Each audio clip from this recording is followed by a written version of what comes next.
Last వీడియోకి continuation అనమాట.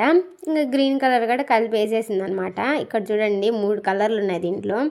ఇంకా నాకు వచ్చేసి జీలకర్ర ఇచ్చినారనమాట ఈ కారల్లో వేసి ఎక్కి దంచమని.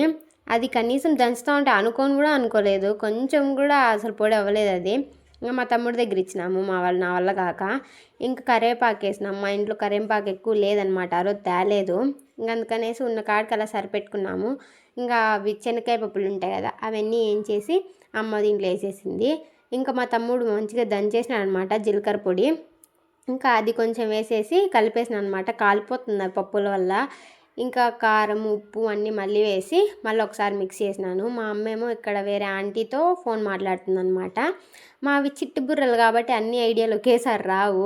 అప్పుడే మా అమ్మకి జీడిపప్పు కలుపుదామనే ఐడియా వచ్చింది. ఇంక అందుకనేసి జీడిపప్పు కూడా వేసేసినామన్నమాట. నేను మా అమ్మలాగా ఎక్స్పెక్ట్ కాకపోయినా ఏదో ఒక రకంగా కలుపుతాను అలా ఎగరేకపోయినా. ఇంకా మళ్ళీ జీడిపప్పు అయిన తర్వాత మళ్ళీ అటుకుల ఆలోచన వచ్చింది. ఇంకా అటుకులు కూడా కలిపేసి మొత్తానికైతే 11:30కి ఫినిష్ చేసుకొని వెళ్ళిపోయినాము. హిట్టా ఫట్టా తెలియాలంటే ఈ వీడియో చూడమని చెప్పాను కదా. కారాలు అయితే హిట్టే ఫట్టే ఏం కాలేదు. ఆ రోజు మేము సక్సెస్ అయిన పని ఏదన్నా ఉందంటే ఇదొక్కటే. ఇంకా వెళ్ళి పడుకుంటాం. బాయ్.